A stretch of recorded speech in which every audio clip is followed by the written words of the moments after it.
Hello everyone. आइए जिस मोड़ पर हमने सर्कुलर मोशन को खत्म किया था वहीं से रोटेशनल मोशन शुरू करते हैं। रोटेशनल मोशन का जो पहला जरूरी टॉपिक है वह है मोमेंट ऑफ इनर्शिया। और मैं ईमानदारी से बताऊं तो रोटेशनल मोशन में जितने भी टॉपिक्स हैं उनमें सबसे जरूरी एक्चुअली मोमेंट ऑफ इनर्शिया ही है। मैं आपको वो सारी क्रिस्प करके वो सारी बातें बताऊंगा, वही समराइज करके जो आपके लिए बहुत जरूरी है। सबसे पहले सर मोमेंट ऑफ इनर्शिया क्या होता है? मोमेंट ऑफ इनर्शिया एक्चुअली वही काम करता है इस मोशन में, रोटेशनल मोशन में, जो एनएलएम वगैरह में मास करता है। जो वहां मास था यहां पर मोमेंट ऑफ इनर्शिया है। क्या है sir moment of inertia? Moment of inertia of a body about a given axis is defined as the sum of product of the mass of each particle and the square of its perpendicular distance from the axis of rotation। देखो ये definition पढ़ने मात्र से कुछ नहीं होगा, समझो पूरा कॉन्सेप्ट क्या है। एक्चुअली बात ऐसी है दोस्त कि अगर ये मान लो हमारे पास कोई भी रैंडम बॉडी है और इस रैंडम बॉडी में क्या हो रहा है ना, ये इस एक्सिस के अबाउट घूम रहा है। ध्यान से सुनना, जितना जरूरी है उतना ही बताऊंगा और वो पर्टिकुलरली पॉइंट्स में जरूर बताऊंगा जिसमें मोमेंट ऑफ इनर्शिया से बार बार सवाल पूछते हैं।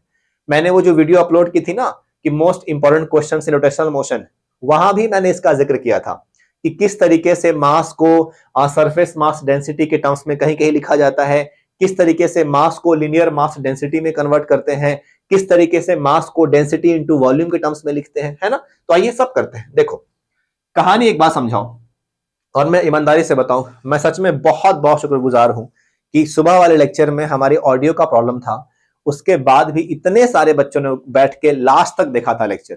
3 घंटे का लेक्चर, थोड़ी सी बीच में प्रॉब्लम हुई थी ऑडियो की वजह से, उसके बाद भी देखा था भाई, थैंक यू। चलिए आइए, कहानी ऐसी है दोस्त, मान लो ये जो मास है, ये जो रैंडम बॉडी है, कोई रिजिड बॉडी बोलते हैं इसको, ये ऑफकोर्स बहुत सारे मासेस से मिलकर बना होगा, है कि नहीं। इसमें बहुत सारे एटम्स होंगे, प्रोटॉन्स होंगे। अब मोमेंट ऑफ इनर्शिया क्या कहता है? देखो भैया, ये सारे जो डिस्टेंसेस है ये एक्सिस ऑफ रोटेशन से परपेंडिकुलर है, सब एक्सिस से परपेंडिकुलर है। सिंपल सी कहानी है, R1 R2 R3 R4, इसका डिस्टेंस परपेंडिकुलर डिस्टेंस R1, इसका R2, इसका R3, इसका क्या R4। क्या है मोमेंट ऑफ इनर्शिया? अगर ये बॉडी गोल गोल ऐसे घूम रही है, ओमेगा स्पीड से घूम रही है बच्चे, सो moment of inertia is m1 into R1 square, क्या है m1 into R1 square plus m2 into R2 square plus dot dot dot last में mn into Rn square. Actually यही लिखा था डेफिनेशन में कि moment of inertia of any rigid body about any given axis is defined as sum of product of mass of the body and the square of its perpendicular distance from the axis of rotation। मुझे एक बात बताओ ना, unit क्या होगा? एकदम simple simple बातें। देखो सुबह भी मैंने एकदम बेसिक से शुरू किया था, आज भी मैं एकदम बेसिक से शुरू करने वाला हूं। क्या होगा unit? Sir m into are square, mass into distance का स्क्वायर। बताओ मोमेंट ऑफ इनर्शिया ज्यादा किस पे डिपेंड करता है? मास पर के डिस्टेंस पर? सिंपल सी बात है सर, डिस्टेंस पर उसका स्क्वायर है। ठीक है, मुझे बताओ ये R1 ये R2 बाकी सब डिस्टेंस हमेशा क्या होता है? सर ये सारे डिस्टेंसेस जहां से भी आप करोगे कंसीडर, ये सारे डिस्टेंसेस ऑलवेज परपेंडिकुलर है from axis of rotation, always perpendicular from axis of rotation. जो भी जिस एक्सिस के अबाउट घूम रहा है वहां से हमेशा परपेंडिकुलर होना चाहिए। नहीं दिया है क्वेश्चन में परपेंडिकुलर तो ले लो, लेकिन हमेशा क्या चाहिए बच्चा? परपेंडिकुलर चाहिए। ठीक है, अब मुझे बताओ, कहा जाता है कि मोमेंट ऑफ इनर्शिया एक्चुअली जो है वो डिपेंड करता है, depends on distribution of mass. किस पे डिपेंड करता है? सर ये एक्चुअली डिपेंड करता है डिस्ट्रीब्यूशन ऑफ मास पे। जो डिस्ट्रीब्यूशन ऑफ मास है ना उस पे। बच्चा बोलेगा सर ये डिस्ट्रीब्यूशन ऑफ मास का मतलब क्या है? देखो जब तक मोमेंट ऑफ इनर्शिया फील नहीं होगा ना कि क्या है, तब तक सवाल सॉल्व नहीं होंगे।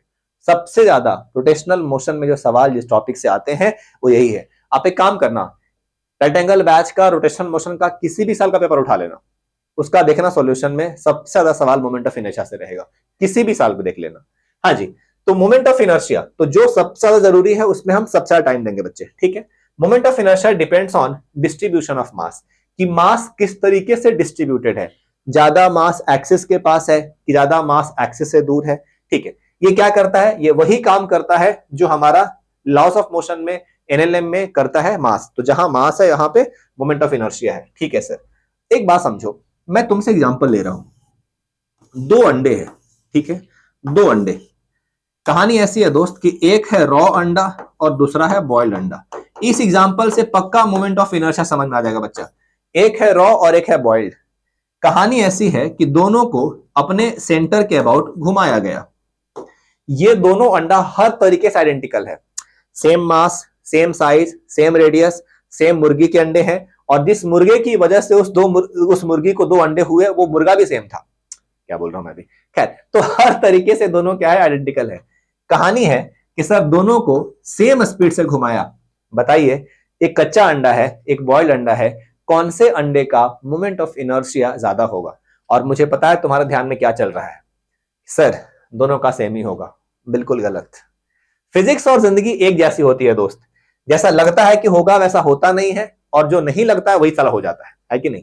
इसमें एक्चुअली बच्चों हमेशा रॉ एग का मोमेंट ऑफ इनर्शिया ज्यादा होगा बॉइल्ड एग के कंपैरिजन में। तुम बोलोगे अरे सर ऐसे कैसे, कच्चे अंडे का ज्यादा क्यों होगा? लॉजिक सुनो, मैंने क्या बोला है, मोमेंट ऑफ इनर्शिया किस पे डिपेंड करता है? सर डिस्ट्रीब्यूशन ऑफ मास पे डिपेंड करता है। इस डिस्ट्रीब्यूशन ऑफ मास का मतलब क्या है बच्चों, समझो। जब कच्चा अंडा घूमेगा तो उसके अंदर का जो लिक्विड है वो एक्चुअली दूर चला जाएगा एक्सिस से, है कि नहीं? दूर चला जाएगा एक्सिस से। और जब दूर जाएगा, लेकिन सर बॉइल्ड अंडा में तो ऐसा नहीं होगा, क्योंकि उसके पूरे अंदर का जो पार्ट है वो तो सॉलिड बन चुका है, और अगर सॉलिड बना है तो जो जहां है वहीं रहेगा। बट इसमें क्या होगा सर, इसमें दूर जाएगा, तो मास एक्सिस से दूर हुआ है। इसका मतलब है कि ये जो फैक्टर है ना, ये बढ़ गया है। कहीं कहीं इसी फॉर्मूला को तुम ऐसे भी देखोगे कि sir moment of inertia is mi/ri² का addition from i is equal to 1 to i is equal to n। मैं फिर से कह रहा हूं, मोमेंट ऑफ इनर्शिया किसी बॉडी का ज्यादा कब होगा? जब ज्यादा मास एक्सिस से दूर रहेगा, क्योंकि जब एक्सिस से दूर रहेगा तो आर उसका ज्यादा होगा, तो आर ज्यादा होगा तो मोमेंट ऑफ इनर्शिया भी क्या होगा, ज्यादा, क्योंकि उसका जो लिक्विड है वो एक्सिस से दूर चला जाएगा, तो r² बढ़ेगा तो मोमेंट ऑफ इनर्शिया बढ़ेगा। यही रीजन है कि कच्चे अंडे का मोमेंट ऑफ इनर्शिया बॉइल्ड अंडे से ज्यादा होगा, even though both have same mass and all. खैर अब समझिए मत। तो सर आपने बताया कि मोमेंट ऑफ इनर्शिया ये होता है, बट ये जो फॉर्मूला है, ये m1r1² प्लस m2r2² किसके लिए वैलिड है? सर ये वैलिड है पॉइंट मास के लिए। Sir this is valid for point masses. जहां भी पॉइंट मासेस है सर उसके लिए ये फॉर्मूला वैलिड है। ठीक है, मैं एक बात और आपको बताता हूं, यहां तक आ ही गए अपन तो। याद रखना बच्चे कि मोमेंट ऑफ इनर्शिया जो हमने m1r1² plus m2r2² plus m3r3² ऐसे लिखा था ना, इसको हम एक सिंगल फॉर्मूला से भी लिख सकते हैं, जिसको हम कहते हैं I is equal to mk²। बच्चा बोलेगा सर k क्या है? इसी k को हम कहते हैं रेडियस ऑफ गायरेशन कुछ बोलते हैं, और कुछ लोग रेडियस ऑफ जायरेशन भी बोलते हैं। तो गायरेशन बोलो जायरेशन बोलो, बस समझ लो क्या है। मैं एक बात बताऊं, रेडियस ऑफ जायरेशन जब भी किसी क्वेश्चन में निकालना होगा, अपनी बुद्धि लगाने का नहीं। तो बच्चा बोले किसकी बुद्धि लगाने का? मेरी बुद्धि लगाने का। सिंपली क्या लिखने का, I is equal to mk²। इसका वैल्यू पुट करो और यहां से फाइंड कर लो रेडियस ऑफ जायरेशन। बाकी रेडियस ऑफ जायरेशन क्या है, कैसे होता है, तुम्हें समझने की जरूरत नहीं है अभी के लिए, लिटरली तुम्हें समझने की जरूरत नहीं है, बस तुम इतना याद करने की जरूरत है। ठीक है सर, ओके, समझा, समझ में आया सर मोमेंट ऑफ इनर्शिया क्या है। ठीक है, एक बात और समझो, मैं इसी पर एक क्वेश्चन दे रहा हूं सिर्फ प्रैक्टिस करने के लिए, ताकि आपको अच्छे समझ में आए कि मोमेंट ऑफ इनर्शिया होता क्या है। एक सिंगल क्वेश्चन दूंगा मैं, सिंगल क्वेश्चन से अपन को समझ में आ जाएगा। और वो क्वेश्चन क्या है जरा समझिएगा। At the corners of an equilateral triangle, एकदम सिंपल सा क्वेश्चन है बच्चा। क्या लिखा है सवाल sir? At the corners of an equilateral triangle, okay, of side L, point mass each of mass m, point mass each of mass m are placed. The moment of inertia of the system about an axis along any one side is, along any one side, किसी एक side के about moment of inertia कितना होगा? Simple सी बात है। अब axis कौन सा है बच्चा? ये वाला एक्सिस है। अब अगर ये वाला एक्सिस है तो इसके अबाउट मोमेंट ऑफ इनर्शिया क्या होगा, हमें ये देखना है। एक मिनट, कितने मास है बच्चा? 1 2 और ये क्या है? 3। सिंपल। मैं तो चाहूंगा पहले स्क्रीन को पॉज करके पहले आप ट्राई करो, फिर मैं करता हूं। ठीक है, ये 1, ये 2 और ये 3। सर क्या फर्स्ट का कुछ मोमेंट ऑफ इनर्शिया आएगा क्या? सर नहीं आएगा, क्योंकि सर वो तो एक्सिस पर ही लाई कर रहा है, और अगर एक्सिस पे लाई कर रहा है तो इस मास का तो सर परपेंडिकुलर डिस्टेंस 0 हो जाएगा। सिमिलरली सेकेंड वाला मास भी तो सर एक्सिस पर ही है, तो इसका भी तो 0 हो जाएगा। अब जो बचा सर वो किसका बचा, मोमेंट ऑफ इनर्शिया, इसका। बट सर हमें तो परपेंडिकुलर डिस्टेंस से मतलब है, वो जो ना आने वाला है ना, हमको उससे मतलब था। वो जो ना आने वाला है ना, हमको तो उससे मतलब था। आने वालों से क्या मतलब, आते हैं आते होंगे। ये जो थर्ड है ना, इसका मोमेंट ऑफ इनर्शिया चाहिए। तो perpendicular distance sir equilateral triangle है, तो इक्विलैटरल ट्रायंगल का एल्टीट्यूड क्या होता है सर, एल्टीट्यूड होता है √3l/2, हमें पता है सर। तो इसका 0, पहले का 0, दूसरे का 0, तीसरे का m इंटू √3/2 इंटू एल का स्क्वायर, ये क्या आएगा सर 3ml²/4। देखो ना, √3 का 3, ml²/4, सो 3ml²/4, ये लास्ट ऑप्शन सही है, सेकेंड ऑप्शन। समझा कि नहीं समझा? सिंपल। बस हमें क्या चाहिए, हमें हमेशा चाहिए, मैं फिर से लिख दे रहा हूं, ये जो है r जो है वो हमेशा क्या है सर, परपेंडिकुलर डिस्टेंस है। परपेंडिकुलर डिस्टेंस कहां से है सर, परपेंडिकुलर डिस्टेंस है एक्सिस ऑफ रोटेशन से। Got it? ठीक है। दो बहुत जरूरी थ्योरम है जो आपको जानना जरूरी है, एक है पैरेलल एक्सिस थ्योरम और दूसरा है परपेंडिकुलर। एकदम क्रिस्प में जो बताऊंगा उतना ही सुनो बस। बहुत ज्यादा पैरेलल परपेंडिकुलर का थ्योरम का जो डेरिवेशन है वो बिल्कुल ही हमारे काम का नहीं है, बोर्ड में आता था अब नहीं। अब सुनो, सीईटी में क्या है, parallel axis theorem and perpendicular. Sir क्या है पैरेलल एक्सिस थ्योरम, बहुत जरूरी है, मोमेंट ऑफ इनर्शिया के सवालों को करने के लिए बहुत जरूरी है, प्लीज समझिएगा। सर पैरेलल एक्सिस थ्योरम क्या कहता है, पैरेलल एक्सिस थ्योरम सिंपल सी बात है। मान लो बच्चा, ये किसी बॉडी का सेंटर ऑफ मास है, ठीक है, यूनिफॉर्म बॉडी है, रिजिड बॉडी है, इसके अबाउट मोमेंट ऑफ इनर्शिया है ICOM, इसके अबाउट मोमेंट ऑफ इनर्शिया है ICOM।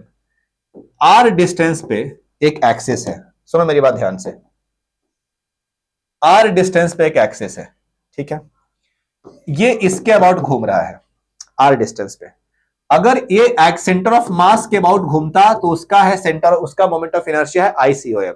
अगर दूसरे एक्सिस के अबाउट घूमा तो क्या है, ICOM कैसे हो गया, ये है दूसरे के अबाउट घूमेगा तो सिंपली I, सिंपली क्या है I। मोमेंट ऑफ इनर्शिया इसके अबाउट घूमेगा तो ICOM, ICOM मतलब मोमेंट ऑफ इनर्शिया। अच्छा आपको पता है जैसे जैसे एक्सिस बदलेगा वैसे वैसे मोमेंट ऑफ इनर्शिया बदलेगा। बोलो हाँ, क्यों सर क्यों बदलेगा, क्योंकि परपेंडिकुलर डिस्टेंस चेंज हो जाएगा। और ज्यादा मोमेंट ऑफ इनर्शिया किस पे डिपेंड करता है, मास पर कि परपेंडिकुलर डिस्टेंस का स्क्वायर पर, परपेंडिकुलर डिस्टेंस पर, ठीक है। तो इसके अबाउट ICOM, इसके अबाउट I, सिंपल सी बात, कोई तकलीफ नहीं है, let the distance be d, हर जगह d है। सिंपली ये पैरेलल एक्सिस थ्योरम कहता है कि I is equal to ICOM plus MD²। सीधी बात, नो बकवास। मोमेंट ऑफ इनर्शिया इस एक्सिस के about is moment of inertia centre of mass के about plus mass into distance का square, plus mass into distance का square. Of course d must be the perpendicular distance. एक बात बोलूं क्या, इधर आओ, आओ तो इधर, किसी को बताना मत, इस चैप्टर में d एक्चुअली हमेशा होगा परपेंडिकुलर डिस्टेंस, हर जगह पे हर टॉपिक पे। किसी ने कुछ सुना नहीं ना, बस तुमने सुनना चाहिए, d हमेशा क्या होगा, perpendicular distance from axis of rotation. हाँ याद रखना, ये तभी वैलिड है, ये तभी वैलिड है when one of the axis must pass through center of mass, when one of the axis must pass through center of mass। ये सिर्फ तभी वैलिड है जब दोनों में से एक एक्सेस पक्का कहां से पास होगा, तो सेंटर ऑफ मास से होगा, ठीक है। Axis parallel to centre of mass used when axis does not pass, तभी तब यूज मत करना जब बॉडी सेंटर ऑफ मास से पास नहीं करती हो, एक पक्का करना चाहिए, ठीक है। D is the shortest distance, समझा? मतलब कोई भी दो रैंडम एक्सेस अगर पैरेलल होंगे तो काम नहीं चलेगा। जैसे कि एक प्रैक्टिकल से बता रहा हूं, एक बात मुझे बताओ, ये मैंने बेटे का चुराया है। कहानी ऐसी है कि ये जो डिस्क है ये ऐसे घूम रहा है, तो ये सेंटर ऑफ मास के अबाउट घूम रहा है, तो ये हो गया बच्चा ICOM, क्योंकि ये एक्सेस सेंटर ऑफ मास से पास कर रहा है, तो जितना भी इसके पास मोमेंट ऑफ इनर्शिया है that is ICOM। Okay sir, अगर मैं इसी के एक्सिस के पैरेलल में घुमाऊं और फिर टूट गया, और अगर मैं इसी को इस एक्सिस के अबाउट घुमाऊं, ऐसे ऐसे घूम रहा है, तब इसके अबाउट जब घूमेगा तो वो क्या होगा, जो पहले घूम रहा था, मतलब अगर मैं इसके अबाउट घुमाता तो इसके about moment of inertia is equal to इसके about plus mass of body into ये जो परपेंडिकुलर डिस्टेंस है, इस परपेंडिकुलर डिस्टेंस का स्क्वायर होगा। बोलो क्लियर है क्या? क्या पैरेलल एक्सेस थ्योरम क्लियर है ना? एकदम सिंपल। ठीक है, अब सुनो बच्चे ध्यान से मेरी बात। तीसरी कहानी सर, दूसरी कहानी एक्चुअली, सेकंड स्टोरी क्या है सर? वो है परपेंडिकुलर एक्सेस। बिल्कुल आसान है, प्लीज समझना। सर परपेंडिकुलर एक्सेस थ्योरम क्या कहता है? ये भी ऐसा ही है, आसानी है, बस समझने का खेल है। परपेंडिकुलर नाम से क्लियर है सर, परपेंडिकुलर एक्सेस थ्योरम। अब क्या है बच्चा परपेंडिकुलर एक्सेस थ्योरम? सुनो मेरी बात ध्यान से। कहानी ऐसी है दोस्त, फिर से एक बॉडी ले लिया। अच्छा, अगर मैं तुमसे पूछूं कि बताओ पैरेलल एक्सेस थ्योरम में वार्निंग क्या है, तो सर वार्निंग क्या है कि दो एक्सेस पक्का एक दूसरे के पहले तो पैरेलल होना चाहिए, और वो दो एक्सेस रैंडम नहीं होने चाहिए। दोनों में से एक पक्का है कि सेंटर ऑफ मास से पास होना चाहिए। ये बताया ना मैंने आपको? ठीक है, ओके। परपेंडिकुलर में क्या है? अगर मान लो ये एक्स एक्सिस है, ये बच्चा मान लो वाई एक्सिस है, और इसका परपेंडिकुलर इस तरीके से, अगर ये जेड एक्सिस है, अगर एक्स के अबाउट घूमता है तो moment of inertia I x, y के अबाउट आई वाई, और जेड के अबाउट क्या? I Z. सिंपल सी कहानी, बहुत सिंपल कहता है कि parallel axis theorem says that moment of inertia about the perpendicular axis I z is equal to moment of inertia about these two axes which lies in its own plane। मतलब x और y z क्या तीनों perpendicular है? हाँ। इसके plane में कौन लाई कर रहा है? x और y। तो जो z वाला है उसके बाद moment of inertia is equal to I x plus I y, moment of inertia about x axis plus moment of inertia about y axis. फिर से एक वार्निंग, उसमें वार्निंग क्या था? एक एक्सेस पक्का पास करना चाहिए सेंटर ऑफ मास से। इसमें वार्निंग क्या है? ये जो आई जेड है, आई एक्स है, आई वाई है, भाई पहली बात तो परपेंडिकुलर होना चाहिए, और ये सिर्फ और सिर्फ वैलिड है टू डायमेंशनल वैलिड बॉडीज के लिए, टू डायमेंशनल बॉडीज के लिए ही वैलिड है। मतलब जो प्लेनर लैमिना होता है ना, इसको हम कहते हैं प्लेनर लैमिना। जितने भी प्लेनर बॉडी है इसके लिए वैलिड है। सर्कल के लिए है, रिंग के लिए है, डिस्क के लिए है, सिलेंडर के लिए नहीं है, स्फीयर के लिए नहीं है। जितने भी 3 डायमेंशनल बॉडी है उनके लिए नहीं है, जितने भी 2 डायमेंशनल ऑब्जेक्ट्स हैं उनके लिए है। बस हो गया, ठीक है। अब सोचो, मुझे बहुत सारे बच्चे कहते हैं कि देखो ना सर, मोमेंट ऑफ इनर्शिया कितने सारे बॉडी का याद करना है सर, रिंग है, डिस्क है, हॉलो स्फीयर है, सॉलिड स्फीयर है, हॉलो सिलेंडर है, सॉलिड सिलेंडर है सर, रॉड है, ट्रायंगुलर प्लेट है, रेक्टेंगल है, स्क्वायर है, क्यूब है। सर सांस निकल जाती है इतना पढ़ने में। ईमानदारी से बताऊं, सुनोगे ना मेरी बात? 45 दिन बचे हुए हैं ना, जब 45 दिन बचे हैं तो सिर्फ और सिर्फ हमारा काम है रिंग का पढ़ना, डिस्क का पढ़ना, हॉलो स्फीयर, सॉलिड स्फीयर और रॉड। बस कम से कम 15 होंगे, मैं बस 5 बता रहा हूं।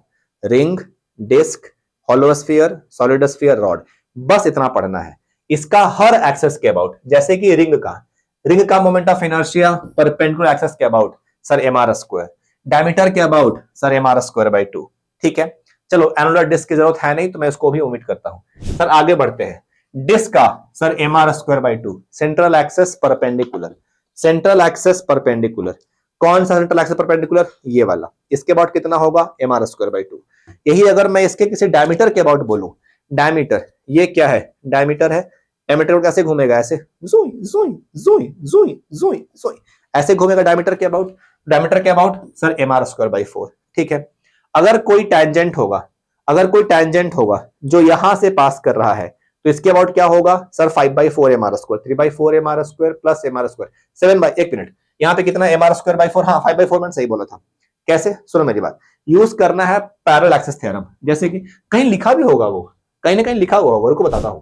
नहीं लिखा है क्या? ठीक, कोई बात नहीं, कर लेते हैं। एक मिनट सर, आपने बताया, और जो रिंग का है ना वैसा ही डिस्क का है, बहुत सिमिलर है, बहुत सिमिलर है। मैं एक बता रहा हूं इसके एग्जांपल से परफेक्ट कहानी है सर। ये डिस्क है सर, मास m है, रेडियस r। फिर से बच्चे रिपीट करो, हमारे सिलेबस में बहुत सारे बॉडीज हैं, सबका मोमेंट ऑफ इनर्शिया जानना जरूरी नहीं है। कौन कौन सा हमें जानना है? रिंग है, डिस्क है, हॉलो स्फीयर, सॉलिड स्फीयर और रॉड। बस यही 5 करना है। सीईटी में मैक्सिमम सवाल इससे ही आए हुए अब तक। ठीक है, अगर ये डिस्क है तो ये क्या है सर? वो एक्सिस है जो परपेंडिकुलर है। ठीक है, परपेंडिकुलर है ना, तो इसके अबाउट मोमेंट ऑफ इनर्शिया कितना होता है सर? mr²/2 होता है।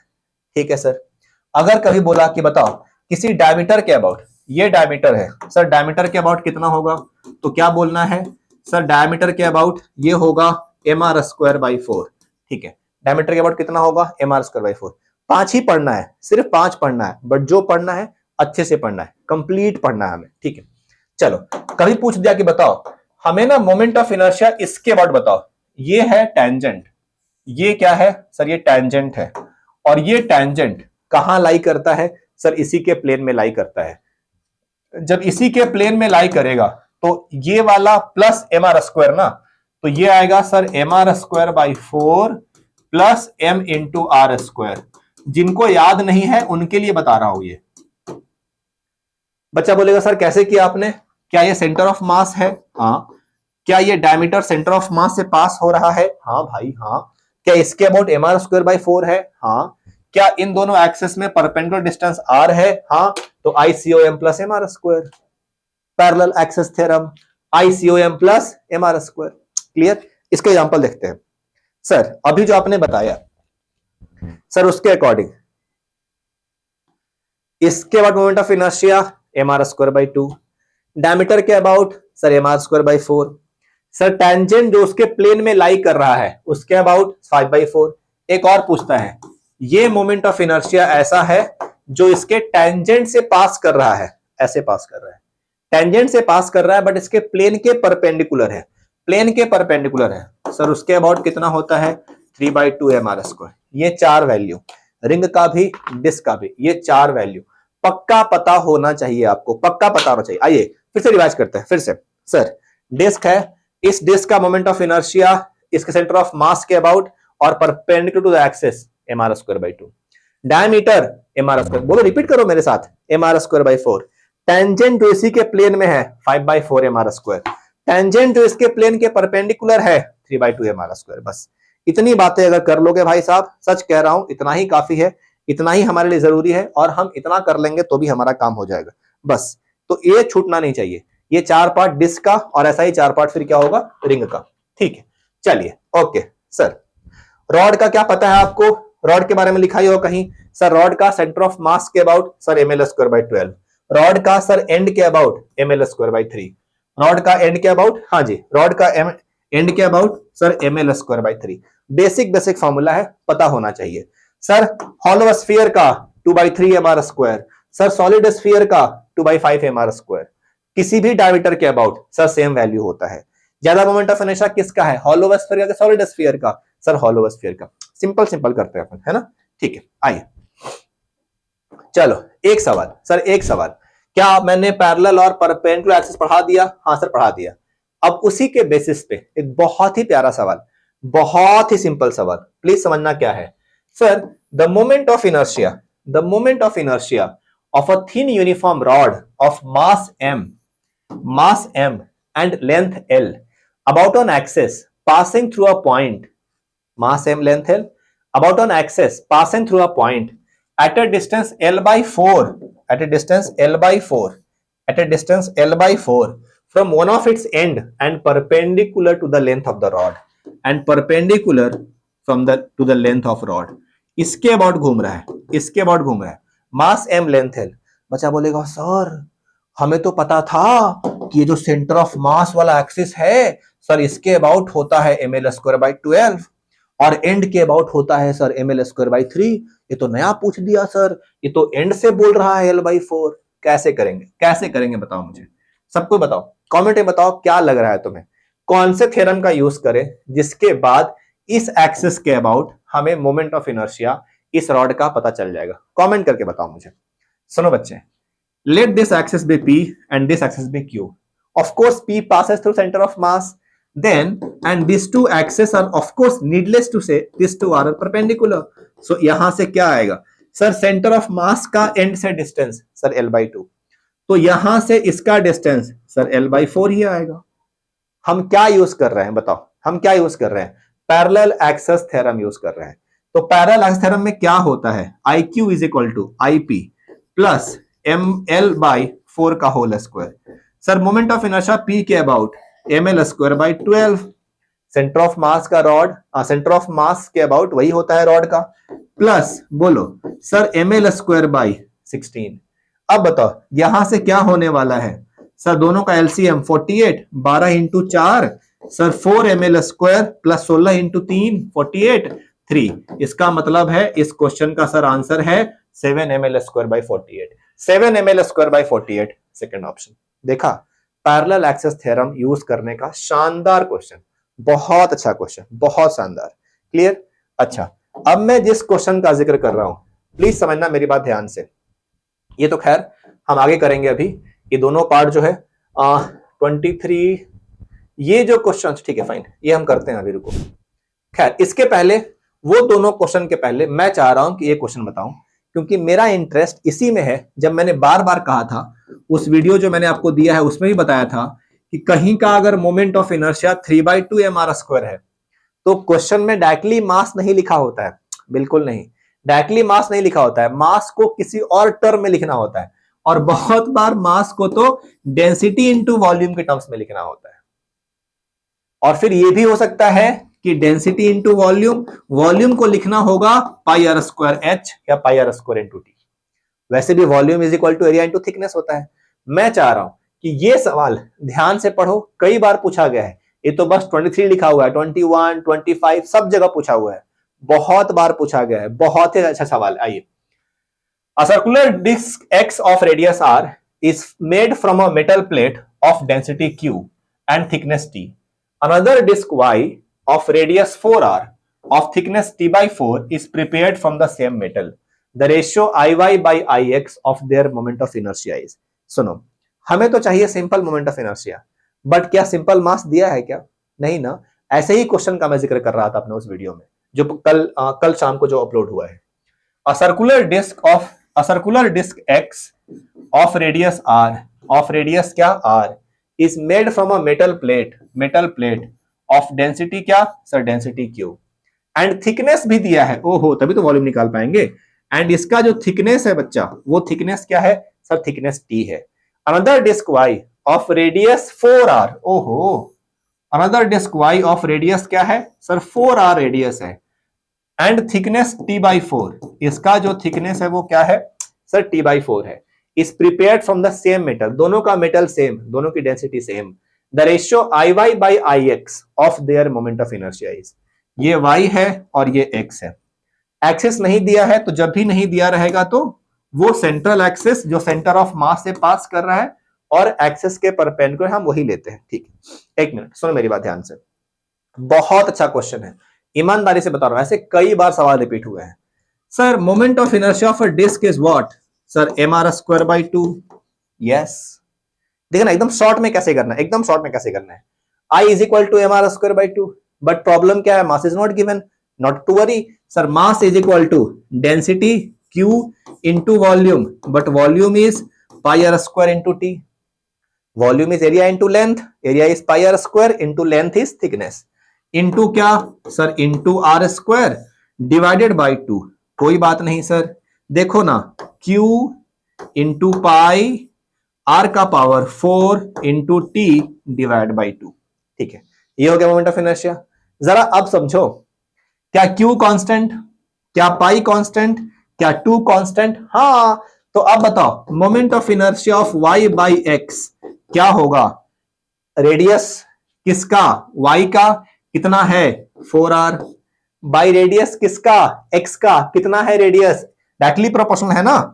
ये जो मोमेंट ऑफ इनर्शिया है वो r के डायरेक्टली प्रोपोर्शनल, r के पावर 4 के डायरेक्टली प्रोपोर्शनल, t के पावर 1 के डायरेक्टली प्रोपोर्शनल, r रेडियस है, t थिकनेस है। ठीक है, एक मिनट, इसका पावर 4 डिवाइड बाई उसका रेडियस r, इस रेशियो का पावर क्या 4। सर दूसरे का थिकनेस क्या है सर, थिकनेस है दूसरे का t by 4 और पहले का थिकनेस है t, बस हो गया, यही तो चाहिए था बच्चा। तो क्या करेंगे, 4 का पावर 4 by 4 मतलब 4 का पावर क्या 3, 4 4 4 क्या 64 आएगा क्या, 64 आएगा क्या, हाँ 4 इंटू 4 इंटू 4, 4 का क्यूब। देखो है कि नहीं आसान, बताओ। बस यहां ये सोचना था, यहां तक लाना था बस। ये अगर ले आया भाई, इतना समझ में आ गया तो भाई टाइप जिंगा लाला, इतना ही चाहिए था बस। इसमें क्या किया सर, ये जो मास था, मास को डेंसिटी इंटू वॉल्यूम के टर्म्स में कन्वर्ट किया सर। मास को डेंसिटी इंटू वॉल्यूम के टर्म्स में कन्वर्ट करना था। बोलो बच्चों, क्लियर है कि नहीं? क्लियर है कि नहीं मुझे बताओ। आसान था कि नहीं था? आसान था कि नहीं मुझे बताओ। सिंपल क्वेश्चन है। चलिए और करते हैं दोस्त। प्यारे बच्चों, अभी ये सवाल मैंने अभी एक किया, एग्जैक्टली ऐसा ही एक और सवाल जो सीईटी में आया हुआ है वो समझना। ये दोनों जो है वो रिंग है। क्या है? रिंग। और ये दोनों जो रिंग है, एक का रेडियस है r, दूसरे का रेडियस है 4r। ध्यान से देखना किस तरीके से मास को linear mass density and surface mass density के टर्म्स में लिखते हैं। हमने देखा अभी डिस्क को वॉल्यूम से कन्वर्ट किया था, इसमें देखना लिनियर मास डेंसिटी का रोल होगा। क्या होता है sir linear mass density? Mass by length, mass by length. जरा समझना, ये एक रिंग ये है, दूसरा रिंग ये है, इसका रेडियस r है, उसका रेडियस 4r है। समझना बच्चे ध्यान से। मैं तो पहले चाहता हूं कि सवाल आप खुद करो, क्योंकि ऐसा ही सवाल मैं करा चुका हूं। इसमें क्या कह रहा है बच्चा कि कोई भी बॉडी, ये दोनों जो रिंग है वो एक्चुअली यूनिफॉर्म वायर से बने हैं, एक ही वायर से बना है। क्वेश्चन में ये कह रहा है कि ये जो परपेंडिकुलर एक्सेस है passing through centre of mass Q का, इसका मोमेंट ऑफ इनर्शिया इसके मोमेंट ऑफ इनर्शिया से 4 टाइम ज्यादा है। IQ is equal to 4 times of IP। बताइए n की वैल्यू क्या है अगर इसमें ये जो 4r है, 4r के जगह पे इसका रेडियस अगर nr हुआ तो, सॉरी 4 नहीं है nr है, तो इसका रेडियस nr है, तो बताइए n की वैल्यू क्या होगी अगर इसका मोमेंट ऑफ इनर्शिया इसका 4 टाइम्स हुआ तो। देखो बहुत ही बढ़िया क्वेश्चन है। क्या है? इसका रेडियस r है, इसका radius n times of r है, इसका मोमेंट ऑफ इनर्शिया इसके मोमेंट ऑफ इनर्शिया से 4 टाइम्स बड़ा है, दोनों यूनिफॉर्म वायर से बने हैं। हमसे पूछा गया है बताओ n की वैल्यू क्या है। बच्चे सुनो मेरी बात ध्यान से, एकदम सिंपल सी बात। क्या ये रिंग है? हाँ। क्या रिंग का मोमेंट ऑफ इनर्शिया mr² होता है? हाँ। क्या मास का कहीं कोई जिक्र है? ना। इसका मतलब हम क्या करेंगे, सुनो, मोमेंट ऑफ इनर्शिया रिंग का सर ये तो होता है mr², बट प्रॉब्लम क्या है सर, मास दिया नहीं है, तो कोई बात नहीं, मास को हम लिखेंगे लैम्डा इंटू 2πr। और बच्चा यही एक्चुअली नहीं समझ पाता है कि ये कहां से आ गया।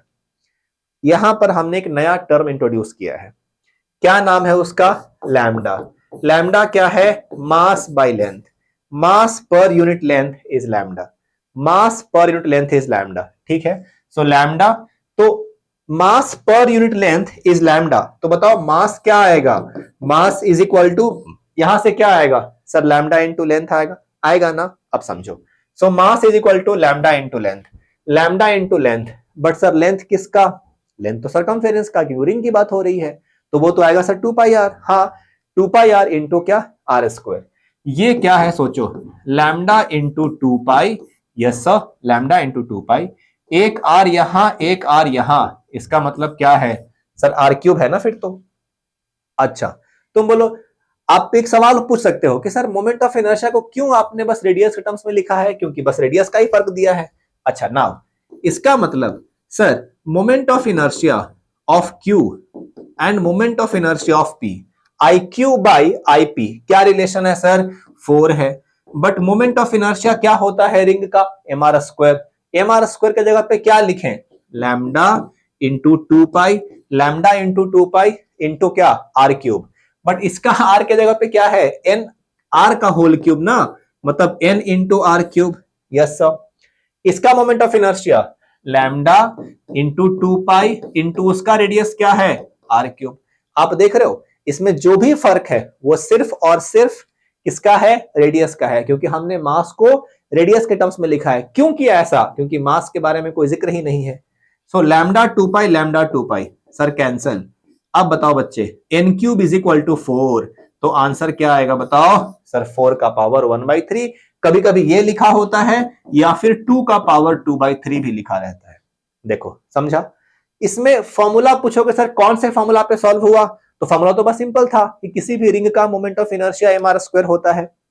तो बस करना क्या पड़ा सर, हमें एक नया टर्म इंट्रोड्यूस करना पड़ा, लैम्डा। लैम्डा क्या है? Mass by length, mass per unit length. क्या कहते हैं इसको? Linear mass density. और एक बात बच्चों मैं आपको बता दूं, सुबह के क्लास में जो भी थोड़ा इशू हुआ था वो ऑडियो की वजह से हुआ था।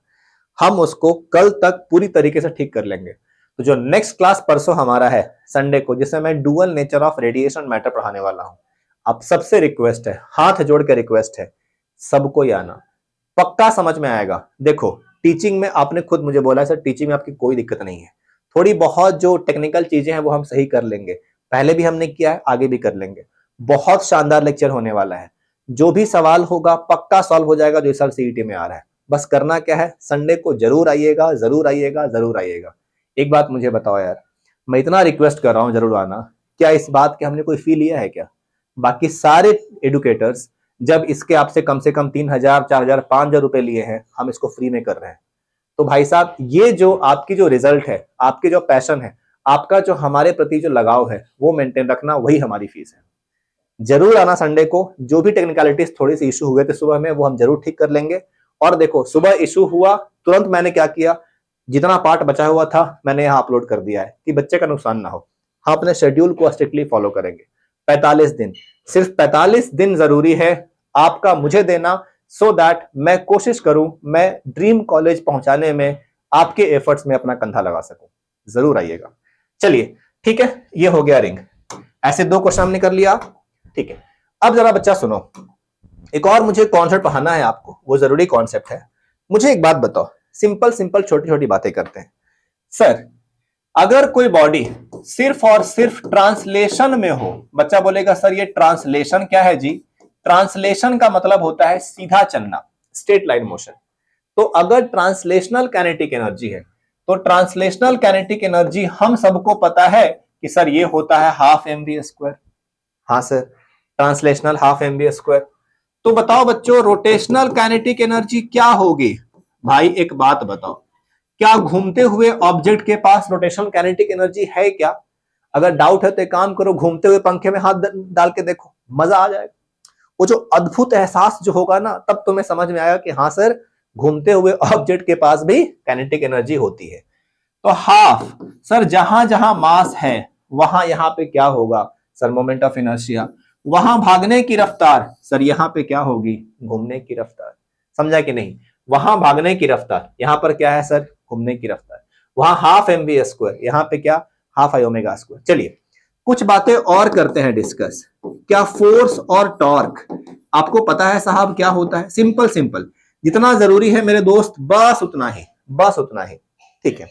आप मुझे बताओ फोर्स क्या करता है? सर लॉज ऑफ मोशन में फोर्स एक्चुअली चीजों को भगाता है, एक्सेलरेट करता है, उसकी वेलोसिटी को चेंज करता है, ये है फोर्स। बोलो बच्चा, अगर ये फोर्स है तो हमें क्या चाहिए? हमें टॉर्क चाहिए। अगर मैं टॉर्क की बात करूं तो बताओ टॉर्क क्या है? अगर मैं सिंपल सी बात कहूं ना बच्चे, एकदम ध्यान देना, जो इस पेज पे लिखा गया है बहुत जरूरी फॉर्मूला है, 3-4 बहुत जरूरी फॉर्मूला है। पहला, सर फोर्स क्या करता है? फोर्स तो भगाता है। टॉर्क क्या करता है? सर टॉर्क एक्चुअली घुमाता है। टॉर्क क्या है? घुमाता है।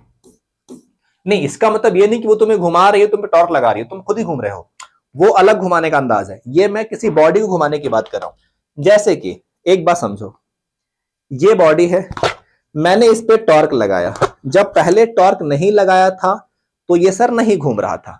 अब मुझे घुमाना है तो मैं क्या करूंगा? टॉर्क लगाऊंगा। ज्यादा टॉर्क लगाऊंगा तो ज्यादा स्पीड से घूमते जाएगा। टॉर्क कहां लगा रहा हूं? देखो टेंजेंशियल ऐसे फोर्स लगा रहा हूं और ये घूमता जा रहा है कि नहीं? जितना ज्यादा मैं टॉर्क लगाऊंगा उतना ज्यादा हाई स्पीड से घूमेगा, क्योंकि टॉर्क क्या करता है? सर टॉर्क घुमाता है। बहुत अच्छा, वेरी गुड, टॉर्क घुमाता है। सर टॉर्क का फॉर्मूला क्या है? Torque is I into alpha. बच्चा बोलेगा सर ये कैसे हो गया जी? क्योंकि force is equal to mass into acceleration. जैसे लॉज ऑफ मोशन में फोर्स, वैसे ही रोटेशनल मोशन में टॉर्क। तो टॉर्क क्या करता है? I into alpha. Sir angular acceleration produce करता है। बच्चा बोलेगा अरे सर एंगुलर एक्सेलरेशन, हाँ, इसको देखा तो ये ख्याल आया कि इसको पहले भी किसी और के साथ देखा था, सर मॉर्निंग में ही देखा था। बताओ बच्चों क्या है एंगुलर एक्सेलरेशन? एंगुलर एक्सेलरेशन है change in omega by time. Change in omega, final omega minus initial omega by time. ये है बच्चों एंगुलर एक्सेलरेशन, किस रेट से घूमने की रफ्तार बढ़ रही है, बस एकदम छोटे छोटे फॉर्मूला, 1 2 3, बस इतना ही, ठीक है। अब एक बात समझना, बहुत जरूरी कॉन्सेप्ट, बहुत जरूरी। क्या हमने ये सवाल किया, नहीं किया, किया, कर लिया, ये नहीं किया है, पहले ये करेंगे फिर पीछे वाले 2 क्वेश्चन करूंगा, उसमें से एक मैं करूंगा, तुम्हें करना है, ईमानदारी से करना जरूर। सर क्या है क्वेश्चन में, अ सेम टॉर्क पूछा गया है, a same torque is applied to a disc and a ring of equal mass and radii. सुनना मेरी बात, क्या लिखा है, द सेम टॉर्क, ओके। तो बच्चों बताओ टॉर्क क्या है, सर टॉर्क तो कांस्टेंट है, ओके, टॉर्क कांस्टेंट है। A same torque is applied to a disc and a ring of equal mass and equal radius. एक रिंग है, एक डिस्क है, ठीक है, चलिए कोई बात नहीं। ये क्या है सर, रिंग है, और ये क्या है, डिस्क है, बीच में खाली, बीच में भरा हुआ, मास m रेडियस r, यही मास m रेडियस r दोनों का है। आगे सुनते हैं क्या, the ring then and the same torque is being applied on both. The ring will rotate with greater angular frequency, both will rotate with same angular frequency. The disc will rotate with greater angular frequency, both will rotate with same angular velocity. ठीक है, एकदम ध्यान से, कहानी ऐसी है, एकदम simple simple. आपको पता है ना एंगुलर फ्रीक्वेंसी क्या होता है, angular frequency is angular velocity only, omega के बारे में बोल रहा है। जरा सोचो, दोनों पे सेम टॉर्क लगा, इधर से कोई फोर्स लगा जिसने इसको घुमा दिया है, इधर से फोर्स लगा जो इसको घुमा रहा है, ठीक है, किसके अबाउट घूम रहा है, इस सेंटर के अबाउट घूमना है। एक मान लो ये बच्चा, ये अभी क्या है, अभी ये डिस्क है, मान लो ये डिस्क नहीं, अगर इस डिस्क के जगह पे एक रिंग होता तो भी घूमता, अगर ऐसे घुमाते तो हम ऐसे टेंशनली फोर्स लगा रहे हैं, फोर्स लगा क्या कर रहे हैं सर, घुमा रहे हैं। ज्यादा स्पीड से कौन घूमेगा, रिंग की डिस्क, जल्दी कमेंट करके मुझे बताओ, इतना आसान क्वेश्चन, कौन ज्यादा स्पीड से घूमेगा, अगर दोनों पर सेम टॉर्क लगेगा तो, टेंशन मत लो, एकदम आसान। क्या torque is equal to I alpha है, हाँ, तो क्या ये टॉर्क सेम लगा है, क्या ये टॉर्क कांस्टेंट है, हाँ। अगर ये टॉर्क कांस्टेंट है तो जिसका मोमेंट ऑफ इनर्शिया ज्यादा आएगा उसका एंगुलर एक्सेलरेशन कम आएगा। तो मोमेंट ऑफ इनर्शिया किसका ज्यादा है बताओ, मोमेंट ऑफ इनर्शिया डिस्क का ज्यादा है या रिंग का ज्यादा है, सर डिस्क का ज्यादा है, तो अल्फा किसका कम आएगा, डिस्क का। एंगुलर एक्सेलरेशन कम होगा मतलब एंगुलर वेलोसिटी कम होगी, क्योंकि जितना ज्यादा एक्सेलरेशन उतना ज्यादा चेंज इन वेलोसिटी, ठीक है। तो डिस्क स्लो घूमेगा तो क्या होगा, the ring will rotate with greater angular velocity, the both will, हाँ, ring will rotate with greater angular velocity, the reason being जिसका मोमेंट ऑफ इनर्शिया कम उसका अल्फा का वैल्यू ज्यादा। क्लियर, ठीक है। आते हैं बच्चे वापस, ठीक है। एक सवाल सर ये भी तो था, ये भी एक सवाल था, ये तो बताओ कैसे होगा। सुनो एकदम सिंपल बात, a disc has mass m and radius r, ठीक है, disc has mass m and radius r, how much tangential force should be applied to the rim of the disc so as to rotate with angular velocity omega in time. एक minute, कितना, अभी ये disc किसमें है sir, mass m radius r का disc rest पे है sir, क्या इनिशियल रेस्ट पे है, हाँ ठीक है। क्या होना चाहिए सर, इसको घूमना चाहिए, कितने स्पीड से घूमना चाहिए, ओमेगा स्पीड से घूमना चाहिए। ये ओमेगा कितने टाइम में होना चाहिए सर, टी टाइम में होना चाहिए। कोई बात नहीं, धीरे धीरे करते हैं। जरा एक बात बताओ, अगर कोई डिस्क रेस्ट पे है तो उसको घुमाने के लिए पक्का है कि बाहर से टॉर्क लगाना पड़ेगा, हाँ लगाना पड़ेगा सर। क्या फॉर्मूला है sir, torque is equal to I alpha. But torque क्या होता है, टॉर्क होता है बच्चों फोर्स इंटू परपेंडिकुलर डिस्टेंस। याद रखिएगा, टॉर्क क्या होता है, फोर्स इंटू परपेंडिकुलर डिस्टेंस या परपेंडिकुलर फोर्स इंटू डिस्टेंस। अब इन दोनों का मीनिंग क्या है मैं आपको अच्छे से एक्सप्लेन करता हूं, बस सुनते रहना, एकदम सुनना, पक्का समझ आएगा बच्चे, पक्का आएगा। सुनो एक मिनट, शांत, गहरी सांस लो। क्या बोला मैंने, टॉर्क है परपेंडिकुलर फोर्स इंटू डिस्टेंस या डिस्टेंस इंटू परपेंडिकुलर फोर्स। क्या करता है टॉर्क सर, घुमाता है, घूमेगा, हाँ सर। कैसे घूमेगा, टॉर्क ये फोर्स है और ये आर है, क्या दोनों परपेंडिकुलर है, हाँ। किसके अबाउट टॉर्क निकालना है सर, इस सेंटर के अबाउट निकालना है, ठीक है। तो टॉर्क कितना होगा सर, F इंटू आर होगा। मोमेंट ऑफ इनर्शिया भी पूछा है, हाँ एक लाइन में सॉल्व करूंगा, एक लाइन में बच्चे। सर क्या डिस्क है, हाँ तो क्या डिस्क का मोमेंट ऑफ इनर्शिया mr²/2 आता है, हाँ भाई हाँ। अल्फा, ओ अल्फा तो होता है एंगुलर एक्सेलरेशन, और एंगुलर एक्सेलरेशन क्या है, change in velocity by time. Acceleration is always change in velocity by time. Change in velocity omega minus 0 divide by time. एक लाइन में बोला था ना मैंने, एक लाइन में। सर एफ से एफ कैंसल, टन टन टन टन, F R omega by 2t, M R omega by 2t। कौन सा आंसर है, B M R omega by 2t। Mata रानी कसम है, नहीं समझा तो पक्का पूछो। देखो एक लाइन में सॉल्व किया है, ये है टॉर्क, ये है डिस्क का moment of inertia centre of mass के अबाउट, और वो है omega alpha. Alpha is average change in velocity by time. ये डिस्क है, और अगर कोई एक्सेस नहीं दिया है तो हमेशा कौन सा एक्सेस लेना है, perpendicular axis passing through centre of mass. चलिए वो क्वेश्चन मैंने किया था, मैं ईमानदारी से बता रहा हूं, जो मैंने अभी इसके पहले पढ़ाया इसके लास्ट क्वेश्चन में वैसा ही एक क्वेश्चन ये भी है। जल्दी से स्क्रीन को पॉज करो अभी और खुद से सॉल्व करने की कोशिश करो। सब बच्चा करो करो करो करो, माता रानी कसम, माता रानी कसम करो, अभी करो, सब बच्चा करेगा, सब कोई करो, बहुत जरूरी है ये। एक्चुअली उससे बेहतर सवाल है, उससे बेहतर सवाल है ये।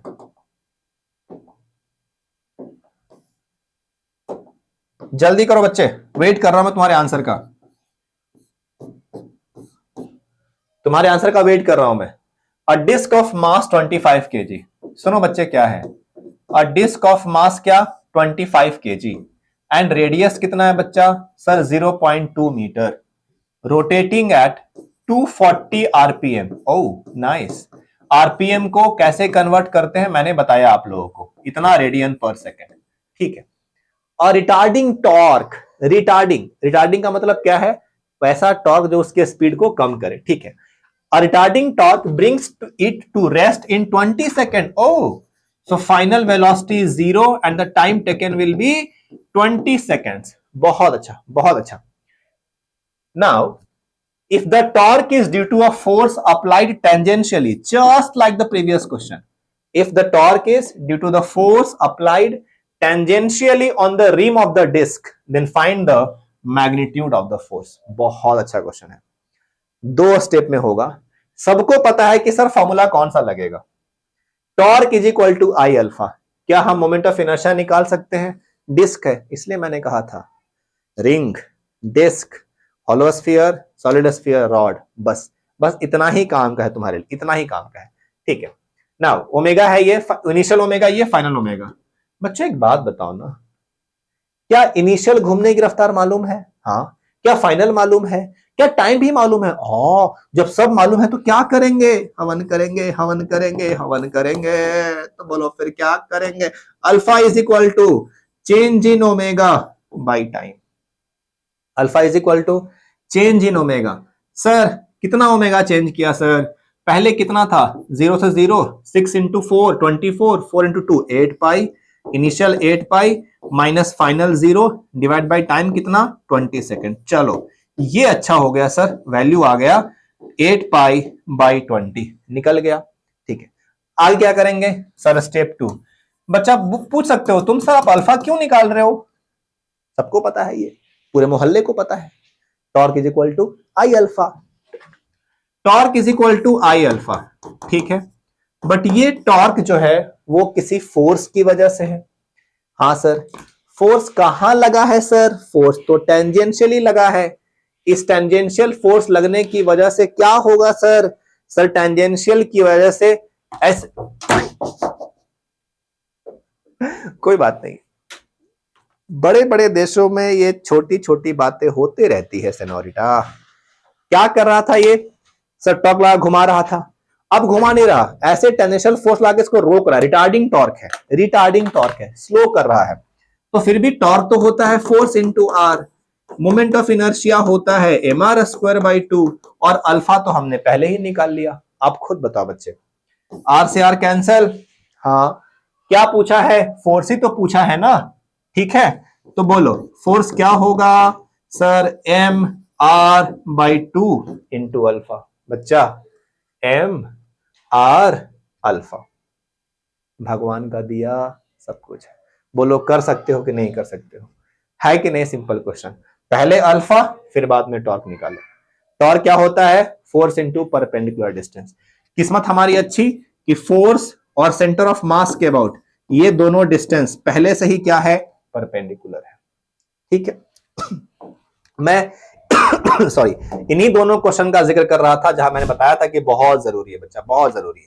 हाँ जा, एंगुलर मोमेंटम बहुत ही आसान, बहुत ही आसान। कोई बॉडी ऐसे घूम रही है ना, हाँ, तो अगर ये बॉडी घूम रही है तो इसका जो एंगुलर मोमेंटम होगा, अगर मोमेंट ऑफ इनर्शिया इस एक्सिस के अबाउट आई है, घूमने की रफ्तार ओमेगा है, then angular momentum is known as I omega. सुनो ना, लीनियर मोमेंटम क्या था बच्चा? सर लीनियर मोमेंटम था मास इंटू वेलोसिटी। यहां क्या आएगा? एंगुलर मोमेंटम क्या आएगा? Sir I into omega. जो मास वहां काम करता है वही यहां मोमेंट ऑफ इनर्शिया करता है, जो वहां पे स्पीड काम करता है वो यहाँ पे एंगुलर स्पीड काम करता है। प्रेम से बोलो सिया बलराम चंद्र की। क्लियर है? अच्छा, बिल्कुल पहले वाली बात। एक बात और, चलो चलते हैं उन्हीं पुरानी गलियों में। ओहो कितना सुकून था, क्यों बड़े हो गए। तुरंत बोर्ड दिया, बोर्ड का टेंशन खत्म भी नहीं हुआ था कि सीट आ गई। वही भाई साहब बचपन के दिन, कागज की कश्ती, बारिश का पानी। अब समझ में आता है कि सर क्या खोया हमने। जीवन भर जिस पिंजरे से निकलने की ख्वाहिश थी, लास्ट में मालूम चला निकलते समय को उसी पिंजरे से मोहब्बत हो गई है। लौटा दो मुझको बारिश का पानी, वो कागज की कश्ती। ये दौलत भी ले लो, ये शोहरत भी ले लो, मगर मुझे लौटा दो वो बचपन की रवानी। हाँ जी, अब सुनिए सर, वहां क्या था? वहां था simple mass into velocity, linear momentum. यहां क्या है? Angular momentum. क्या है सर? आई इंटू ओमेगा। जरा याद करो तो, अगर नेट फोर्स 0 होता था तो किसी भी बॉडी का लीनियर मोमेंटम कांस्टेंट होता था। ये था क्लास 11th में। नहीं मुझे पता है आपको 11th नहीं पता है, 11th नहीं पढ़ते हो, नहीं पढ़े हो, मुझे पता है मुझे। अगर नेट फोर्स 0 था तो मास इनटू वेलोसिटी कांस्टेंट है। इसी को हमने कहा था कंजर्वेशन ऑफ लीनियर मोमेंटम। यहां पे क्या है? यहां है कंजर्वेशन ऑफ एंगुलर मोमेंटम। क्या कहता है? Law of conservation of angular momentum क्या कहता है? If external torque acting on a system is 0, अगर वहां पे फोर्स नहीं लग रहा था तो लीनियर मोमेंटम सेम था, भागने की रफ्तार और मास सेम थी। यहां पर अगर एक्सटर्नल टॉर्क 0 है तो घूमना into omega, moment of inertia into घूमने की रफ्तार सेम होगी, क्योंकि वहां जैसे लीनियर मोमेंटम यहां वैसे एंगुलर मोमेंटम। सिंपल सी कहानी। अगर एक्सटर्नल टॉर्क 0 तो L constant I1 omega 1 is equal to I2 omega 2। इस टॉपिक में ढेर सारे सवाल कराऊंगा, बहुत सारी बातें बताऊंगा, प्लीज समझिएगा सब कोई। सुनो, अभी क्या पढ़ा बच्चा? सर अगर एक्सटर्नल टॉर्क किसी भी सिस्टम पर 0 है, इसका मतलब है कि I1 omega 1 is equal to I2 omega 2 है। क्या ये बात हमें पता है? हाँ सर मालूम हो गया। ठीक है, मतलब जहां मोमेंट ऑफ इनर्शिया बढ़ेगा वहां ओमेगा कम होगा। हमारे सिलेबस में कितने एग्जाम्पल है रे। एक बंदा है रिवॉल्विंग चेयर पे बैठा हुआ है, दोनों हाथों में डंबल लेके बैठा हुआ है, वो गोल गोल घूम रहा है। घूमते घूमते उसने अपने हाथ डंबल से जो पास में थे बॉडी के उसको दूर कर दिया, तो क्या होता है सर? जैसे ही डंबल उसके बॉडी से दूर गए तो सर डंबल्स का डिस्टेंस उसके एक्सिस ऑफ बॉडी से, उसकी बॉडी से दूर हो गया। जब डिस्टेंस बढ़ा तो इसका मतलब है मोमेंट ऑफ इनर्शिया बढ़ा। जब मोमेंट ऑफ इनर्शिया बढ़ा तो ओमेगा क्या होगा? कम होगा। उसके गोल गोल गोल गोल नाचने की रफ्तार कम हो जाएगी। एक बंदा बारिश में छाता लेकर गोल गोल नाच रहा है, छाता खुला हुआ है, अचानक उसने क्या किया कि छाता बंद कर दिया। उसके गोल गोल नाचने की स्पीड बढ़ जाएगी, क्योंकि छाता जब ओपन था तो उसका मास एक्सिस से दूर था, बट अब मास एक्सिस के पास आ गया, मोमेंट ऑफ इनर्शिया कम हुआ तो ओमेगा बढ़ जाएगा। यही सब तो एग्जांपल थे। अच्छा सर आपने हमें बताया कि घूमने की वजह से भी काइनेटिक एनर्जी होती है और उसको हम कहते हैं हाफ आई ओमेगा स्क्वायर। पता है हाफ आई ओमेगा स्क्वायर? भागने की वजह से हाफ mv²। अच्छा मुझे बताओ किसी भी टिपिकल साउथ इंडियन मूवी में एक विलेन ने एक्ट्रेस को छेड़ दिया, अब जो बंदा उसका हीरो था उसको बुरा लगा, वो उसका पीछा कर रहा है, जोई जोई स्पेशल आवाज भी आती है ना। वो विलेन आगे है, हीरो पीछे है। हीरो को लगा कि विलेन भाग सकता है, उसने अपने हाथ से एक रॉड लिया और रॉड लेकर उस रॉड को फेंक के मारा उसको, और रॉड कह जा रहा है जोई जोई जोई जोई, ऐसे घूमते घूमते जा रहा है। ज्यादा चोट कब लगेगा? जब उसको जाके ऐसे मारेगा, या वहां पहुंच के ऐसे मारेगा, या घुमा के फेंक के मारेगा। आंसर है घुमा के फेंक के मारेगा।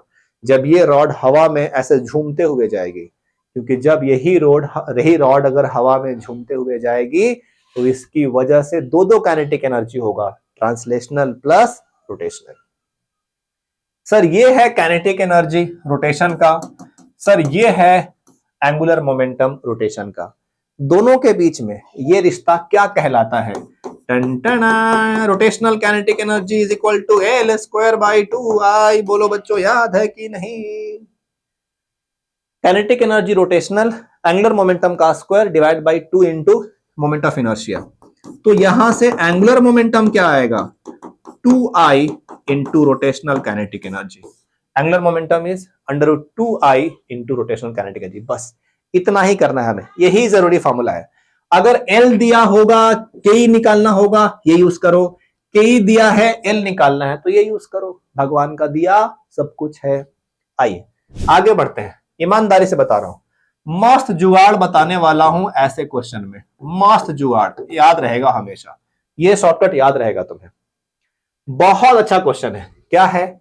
A man standing on a turn table is rotating at a certain angular frequency with his arms outstretched। अपने आर्म्स को बाहर करके गोल गोल घूम रहा है। बताया मैंने, ऐसे आर्म्स बाहर है, इसका मतलब क्या है? बॉडी से डिस्टेंस ज्यादा है। अगर बॉडी से डिस्टेंस ज्यादा है तो मोमेंट ऑफ इनर्शिया ज्यादा है। ठीक है। He suddenly folds his arms। जो पहले ऐसे नाच रहा था अब ऐसे नाच रहा है, तो क्या होगा? उसके घूमने की रफ्तार बढ़ जाएगी, क्योंकि मोमेंट ऑफ इनर्शिया कम हो गया, क्योंकि वो मास अब एक्सिस के पास हो गया। mr², r कम होगा तो मोमेंट ऑफ इनर्शिया भी कम होगा। बच्चे भूल गए क्या? अगर मास एक्सिस के पास रहेगा तो मोमेंट ऑफ इनर्शिया कम होगा। ठीक है। पहले क्या था? पहले उसके दोनों हाथ zooming zooming zooming zooming zooming बाहर थे, अब वही हाथ क्या आ गया? पास में। उससे मोमेंट ऑफ इनर्शिया कम हो गया। If his moment of inertia with folded arms, if his moment of inertia with folded arms is 75% of that with outstretched arms, then his rotational kinetic energy will, what will happen? पहले बंदा ऐसे घूम रहा था, फिर हाथों को ऐसे कर लिया, क्या घूमने की रफ्तार पे कोई फर्क पड़ेगा क्या? मेरे भाइयों और बहनों, मैं आपसे जानना चाहता हूं, अगर उस बंदे ने अपने हाथ को अगर पास लाया तो इससे एंगुलर मोमेंटम पे कोई फर्क पड़ेगा क्या? नहीं पड़ेगा भाई और बहनों, नहीं पड़ेगा। क्यों नहीं पड़ेगा सर? क्योंकि सर बाहर से कहीं कोई एक्सटर्नल टॉर्क नहीं लगा है भाई और बहनों, और जब तक कोई एक्सटर्नल टॉर्क नहीं लगता है तब तक एंगुलर मोमेंटम चेंज नहीं होता है भाई और बहनों, नहीं होता है। मोदी जी भी कह रही है। इसका मतलब kinetic energy is equal to क्या सर? L²/2I। और अगर ये है, टॉर्क लगा नहीं लगा, ये क्या है सर? कांस्टेंट है। जुगाड़ देखना मस्त, खुश हो जाओगे। ये जो मोमेंट ऑफ इनर्शिया है ये क्या हो जाएगा सर? 3/4 टाइम्स हो जाएगा। बच्चा बोलेगा है 3/4 कहां से? अरे 75%, 0.75, 3/4। अगर ये 3/4 है तो 4 तो ऊपर जाएगा, तो अब जो भी आएगा वो इनिशियल का क्या आएगा? 4/3 times of initial kinetic energy. एक लाइन में सॉल्व करेंगे, एक लाइन में करेंगे, एक लाइन में करेंगे रे मुन्ना। अब क्या है सर? 4/3 times of initial. 4/3 का मतलब क्या होता है? 1.33। 1.33 का मतलब क्या है? Increases by 33%। पहले का 1.33 ना, तो इंक्रीज बाय 33%। चलो बच्चे नेक्स्ट बोलो। बिल्कुल वैसा ही क्वेश्चन, बिल्कुल वैसा क्वेश्चन। क्या कि सर नेट टॉर्क अगर नहीं लगेगा तो पहले का आई इंटू ओमेगा, पहले का is equal to I into omega क्या, बाद का। इनिशियल फाइनल हमेशा आई ओमेगा सेम होता है। करते हैं देखो। A thin uniform circular disc of mass m and radius r is rotating with angular velocity omega in a horizontal plane about an axis passing through its center and perpendicular to its plane। सवाल पढ़ते हैं, धीरे धीरे करते हैं, कहीं कोई जल्दबाजी नहीं है, हमें बस समझ में आना चाहिए, वही कोशिश करनी है। सर क्या है हमारे पास? A thin uniform circular disc है, ठीक है। मास क्या है m, रेडियस क्या है r, कितना से घूम रहा है सर, ओमेगा से घूम रहा है। क्या डिस्क है क्या? हाँ सर डिस्क है। In a horizontal plane about an axis passing through its centre and perpendicular to its plane. Another disc of same radius but of mass m/2 is placed gently on the first disk coaxially the new angular velocities। क्या हुआ sir? पहले जो था ना ये disc, वो तो था ही, इसी के ऊपर क्या, सेम रेडियस का, इसी के ऊपर सर सेम रेडियस का एक और डिस्क एक्चुअली रख दिया है। सेम रेडियस का एक और डिस्क रख दिया। पहले क्या वो घूम रहा था? नहीं सर। अब क्या है, घूमेगा। हाँ, क्यों घूमेगा? क्योंकि जो नीचे वाला डिस्क है वो ऊपर वाले डिस्क को सर घुमाएगा, ठीक है। दोनों के बीच में सफिशिएंट फ्रिक्शन लग रहा है। ये कहानी पहले की है बाद की? मैं ईमानदारी से बता रहा हूं, कंजर्वेशन ऑफ एंगुलर मोमेंटम के सवाल एक लाइन में सॉल्व होते हैं बच्चे, एक लाइन में सॉल्व होते हैं। कैसे? सुनो। Thin uniform circular disc of mass m radius r, क्या कहीं से कोई एक्सटर्नल टॉर्क लगा? नहीं सर। जब नहीं लगा तो क्या हुआ? कोई बाहर से कहीं फोर्स लग रहा है क्या? कहीं कोई बाहर से फोर्स आया है? नहीं। तो पहले का आई ओमेगा इस बाद का आई ओमेगा। सर पहले का आई ओमेगा, आई मतलब mummy m/2/2। A thin uniform circular disk of mass m radius r is rotating with an angular velocity omega, I omega, in a horizontal plane about an axis passing through its center and perpendicular to its plane। ठीक है। Another disk of same radius, आय हाय इतना सुकून, same radius but of mass m/2, but mass m/2 is placed gently on the first disk coaxially, the new angular velocity will be। ठीक है। बाद में क्या दोनों साथ में घूम रहा है? हाँ, पहला वाला भी घूमा, घूमिंग m/2 प्लस दूसरा वाला भी घूमा, उसका कितना है मास बताओ? पहले का आई ओमेगा, दूसरे का मास m/2 r² into omega dash. ये पहले का देखो, ये आई ओमेगा m/2 ना, m/2, बस यहां से ओमेगा निकाल लो, m और r² सभी कैंसल हो जाएंगे, तो बचेगा क्या? देखो जरा सर, m/2 ओमेगा, यहां से क्या बचेगा बताओ? m/2 omega is equal to क्या होगा? m/2 plus m/4। देखो m/2 प्लस m/4, तो क्या होगा sir? 3m/4 into omega dash, m/2 m/2, 2 cancel, 2 cancel, 4 में से 2 बचा, so omega dash is equal to 2/3 omega. So omega dash is equal to 2/3 omega. पहला ही क्वेश्चन है। कितना अच्छा क्वेश्चन है मुझे बताओ, बढ़िया क्वेश्चन है कि नहीं? कहीं कोई तकलीफ तो नहीं है तुम्हें? देख लो, यहां हमने क्या किया, m/2 प्लस m/4। ठीक है, चलिए नेक्स्ट, रोलिंग। ओहो, मैंने एग्जांपल दिया था अभी कि वो हीरोइन को छेड़ के विलेन भागा था, हीरो ने पीछे रॉड से मारा, रॉड घूमते हुए आगे गया। तो जब भी रॉड घूमते हुए आगे जाएगा तो उसमें कोई भी बॉडी अगर आगे जा रही है, ट्रक का टायर ऐसे मूव कर रहा है, तो क्या उसके पास लीनियर वेलोसिटी है? हाँ, तभी तो जा रहा है। क्या उसके पास एंगुलर वेलोसिटी है? हाँ, तभी तो घूम रहा है। मतलब रोलिंग मोशन का अगर मैं सिंपल सा मीनिंग बताऊं तो रोलिंग मोशन का मतलब है sir translation motion plus rotation motion. क्या क्या बोलो, क्या क्या? Translation motion plus rotation motion, इन दोनों को हम बोलते हैं मिला के रोलिंग मोशन, चलना भी और घूमना भी। क्या पंखा रोल कर रहा है? नहीं, पंखा बस घूम रहा है। क्या मैं ऐसे अगर आगे आता हूं तो चल रहा हूं? हाँ, बस चल रहा हूं। बट अगर मैं ऐसे चलते चलते ऐसे गोल गोल घूमा तो ट्रांसलेशन भी है और रोटेशन भी है, घूम भी रहा है, आगे भी जा रहा है। ट्रक के टायर, रॉड घुमा के फेंक के मारना। ठीक है सर, इसके पास क्या होता है? दो काइनेटिक एनर्जी है। कौन कौन सी काइनेटिक एनर्जी है? आगे चलने वाली भी प्लस घूमने वाले भी। चलने की वजह से हाफ एम वी स्क्वायर, घूमने की वजह से हाफ आई ओमेगा स्क्वायर। दोनों मिला के सुनो, किताब में ये फॉर्मूला नहीं दिया है, बट जो फॉर्मूला बता रहा हूं वो किताब में दिए हुए फॉर्मूला से भी बच्चों आसान है, यही याद रखिएगा। Sir how much is total kinetic energy? It is translation plus rotation. भागने की वजह से हाफ एम वी स्क्वायर, घूमने की वजह से हाफ आई ओमेगा स्क्वायर। इसी रॉड को अगर घुमा के फेंक के मारा हीरो ने तो विलन को सबसे ज्यादा चोट लगेगी। क्यों? क्योंकि इस घूमते हुए रॉड के पास दो दो एनर्जी है, भागने की भी और घूमने की भी। तो टोटल काइनेटिक एनर्जी का फॉर्मूला मैं बता रहा हूं, ये फॉर्मूला जो स्टेट बोर्ड के टेक्स्ट बुक में दी है उससे भी आसान होगा, और ये फॉर्मूला है this, half M V square in bracket 1 plus half M V square in bracket 1 plus I by M are square. Half M V square in bracket 1 plus I by M are square. किताब में दिया है K square by R square, but पता है उसमें लफड़ा क्या है? पहले तुम्हें के निकालना पड़ेगा, पहले रेडियस ऑफ डायरेक्शन निकालना पड़ेगा, फिर तुम निकालोगे ये। उससे अच्छा है डायरेक्टली आई का वैल्यू पुट कर लो, ठीक है।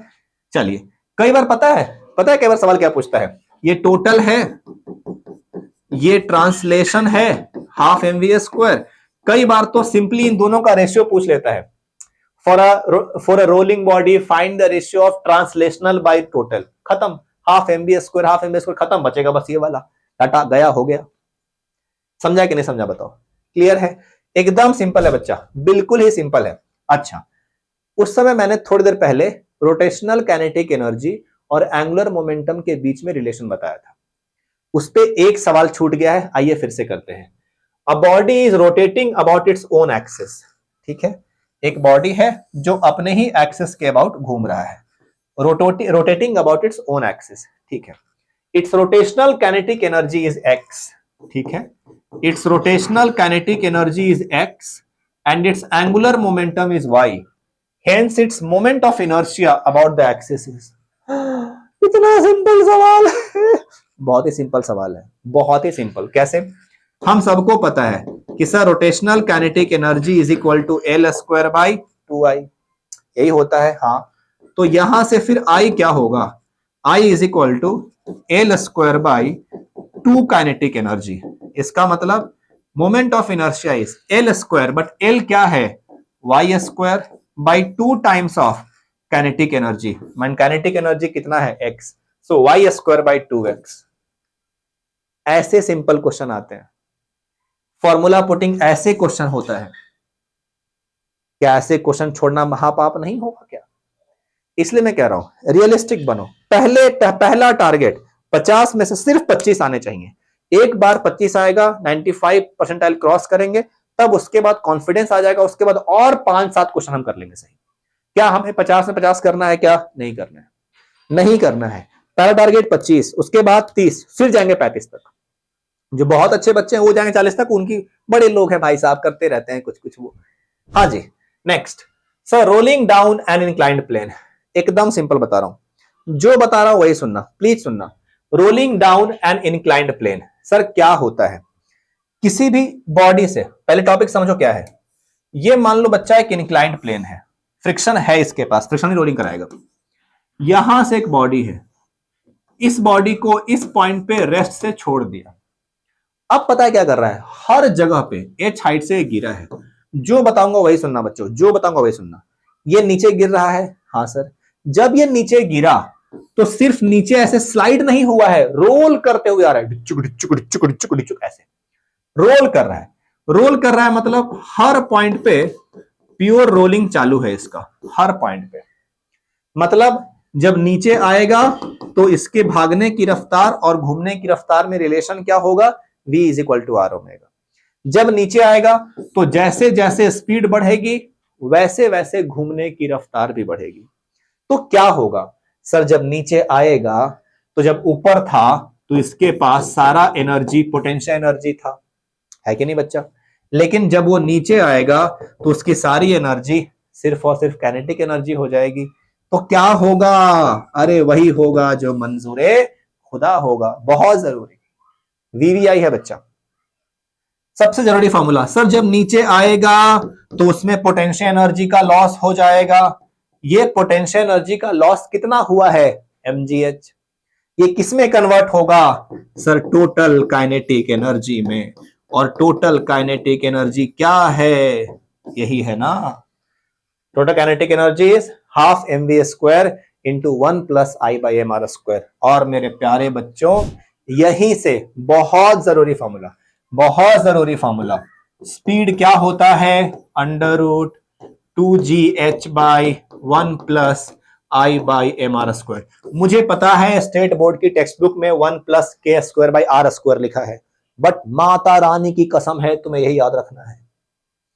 क्यों याद रखना है यही वाला, क्योंकि अगर ये याद रखोगे तो डायरेक्टली आई का वैल्यू पुट कर सकते हो, नहीं तो अगर बुक वाला याद रखोगे तो पहले रेडियस ऑफ डायरेक्शन निकालना पड़ेगा, मुश्किल होगा वो।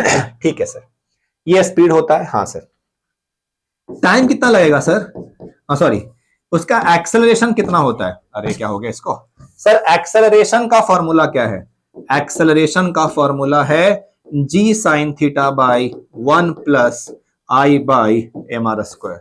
मेरे प्यारे बच्चों सुनो सुनो सुनो, गांव वालों सुनो, अगर किसी पर्टिकुलर हाइट से कोई बॉडी ऐसे घूमते हुए जुई जुई जुई जुई अगर घूमते हुए नीचे आती है, अगर घूमते हुए नीचे आती है, तो जितना भी ग्रेविटेशनल पोटेंशियल एनर्जी है वो लॉस्ट हो जाता है, वो सब का सब काइनेटिक एनर्जी में कन्वर्ट हो जाता है। हाँ सर, सबका सब काइनेटिक एनर्जी में कन्वर्ट होता है। अब क्या है उससे ये होता है बॉटम पे वेलोसिटी, ये होता है उसका एक्सेलरेशन। बस दो फॉर्मूला अभी के अभी सब कोई बच्चे अभी के अभी याद करो, अभी के अभी ये स्पीड का फॉर्मूला है, एक्सेलरेशन याद करो, acceleration is G sine theta plus 1 by I by M are square, याद करो याद करो। चलिए सवाल देखें, अ बॉडी स्लाइड्स डाउन, एकदम सिंपल 2025 का क्वेश्चन है, क्यों दिया है 23 में, 25 का क्वेश्चन है ये, इस साल का है। A body slides down a smooth inclined plane, क्या बोला बच्चा बताओ sir, a body slides down, a body slides down a smooth inclined plane of inclination theta and reaches the bottom with velocity v। Slide कर रही है, role नहीं रहे ना ना मुन्ना ना, ये ऐसे स्लाइड करते हुए आती है, रोल नहीं कर रही है, पहले केस में स्लाइड करते हुए नीचे आती है, ठीक है। अगर स्लाइड करते हुए नीचे आएगी तो अगर h हाइट से गिराया तो कितना स्पीड से नीचे आती है, सबको पता है कि सर अगर कोई बॉडी h हाइट से नीचे गिरती है तो उसके पास स्पीड होता है √2gh, सबको पता है।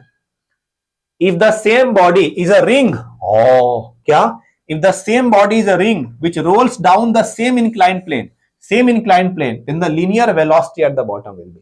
अब क्या कह रहा है, अब यही बॉडी ना जो स्लाइड कर रही थी वो स्लाइड नहीं कर रही, वो रोल करते हुए गिर रही है, टू उसी हाइट से उसी इंक्लाइंड प्लेन पर, तो बताओ उसका स्पीड क्या होगा, हा हा हा √2gh बाई 1 प्लस हा I by M are square. But वो बॉडी कौन सी है, रिंग है, ring ring ring ring, M are square, I is equal to M are square divided by M are square.